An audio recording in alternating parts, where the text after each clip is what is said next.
kai kana da ta cewa ya wani kunshe waje ya na daura gamman banza aka in ka isa malami mu zauna da kai ka tabbatar min da sabon da na zaga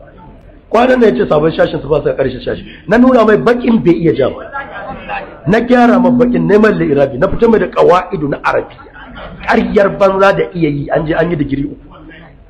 amma baka babbance kazaba da mufta'alat na kazaba baka san su ba a da'awar ilimin da ƙarya da iya yin da kuke da ci da shi mu zauna shi ma a sashi na furkan ya nuna kansa ba wata isa da kake da ita bayan yanzu kai magana ka nuna na isa kai magana ta a zama da ni ka ci yara za ka sa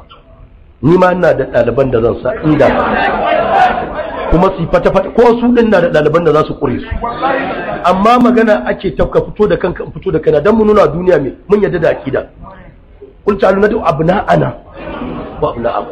wani sa'ana wani sa wa anfusana Allah yace wa anfusakum thumma nabtahil annabi Allah la talba maganar wani wakilci an kai kawo da kanka kai magana ana zagin zabai duk isarka sai an tabbatar da laifi kafin a yi mun hukunci mu zauna ka zaɓa ka darje maudu'in da yema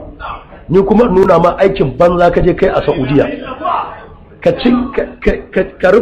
rufa kanka asiri ka ci gaba da cin abinci da addini amma rakkatin na zauna da kai billahi allazi rafa'a as-samawati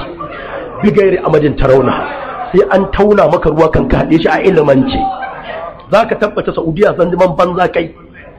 din nukunar da na dauko ko bin bas kai ko bin Abdulrahman kai ko Ibn Taymiyyah dukkan su ba wanda zai iya zama da ni in ka isa malami ba wai hawa minbari zaka yi kana wani lumshin ido ba zo mu zauna faɗi sahabin da na zaga gwada ilimin da kake gadara kai ga malamin gari yana magana ni kuma nuna wa mutane kai jahilin gari ne ɗalibanka sai sun ɓuya a hanya ba kai ba billahi allazi la ilaha illallah duk mas'alar da na taura wanda duk ya tare ni na bata kansa an yi jana'izar saranan